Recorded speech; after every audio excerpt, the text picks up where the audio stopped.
Good morning, Mets fans, and happy Friday. Welcome to the final Driving with Mr. Met of 2017. I am Mr. Met, and while there's not a lot of news to share since our last video, I did want to talk a little bit about a year-end wrap-up sort of deal and talk about some of the things that I loved and some of the things I didn't love about 2017 as we prepare for what we all hope will be a much better season in 2018. Before I get into the what I loved, what I didn't love, I want to just make a little quick mention of last night's Season 2 premiere of Orange and Blue Thing on the Seven Lines Facebook page.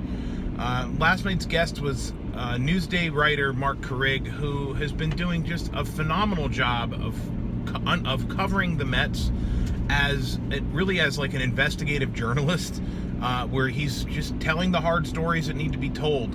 And one of the things he expanded on last night, which I hadn't previously heard, was that in all likelihood, Neil Walker and also probably Jay Bruce would not pick the Mets to choose, would not choose the Mets as the team that they end up on in 2018. And in both instances, different reasons, but the Walker reason to me was that was surprising to me because I really hadn't heard that before. But the reason for Walker's disgruntledness toward the Mets was something to do with the potential trade to the Yankees last summer, where his medical reports ended up getting leaked and he was tied to all these potential injuries and stuff, and so he was pissed about that. So anyway, I just want to tip my cap to Marc Carig, who has done and will more than likely continue to do a phenomenal job covering our Mets for Newsday. Now on to 2017, what I loved, what I didn't love. So what I didn't love should be pretty obvious. I mean, the Mets finished with over 90 losses last year, so certainly didn't love that. I don't think any of us did. But there were a couple of particular instances of things that I'll point out from 2017. Number one, the injury bug. And this seems to be a recurring theme for us as Mets fans, where on paper in the preseason everything looks like it's going to be great, and then the injury bug strikes, and as was the case in 2017, the Mets end up being a terrible team. Seemingly the only person who didn't get hurt was Jacob deGrom, and everybody else went down with injuries, and it's just crazy to think that this has happened. But it happened, and it's one of the worst things about 2017 for me. One of the other worst things about 2017 was the fire sale that the Mets went through at the trade deadline and prior to the trade deadline last year.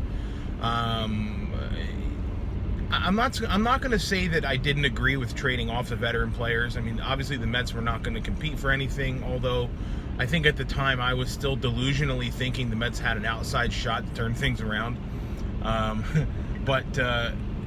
You know, the sale was the sale. I think my biggest issue was that the Mets didn't get anything of major value in return for any of those veteran players.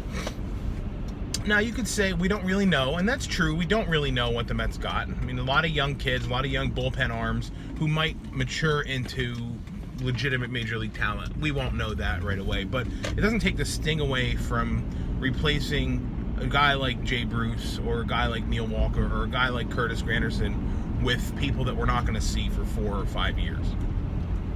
So those are two things I really didn't love about 2017. Two things I did love. This is tough. I had to really struggle for this one. And I'm sure if I sat and really thought about it, I could come up with a bunch of moments that I loved from the season last year.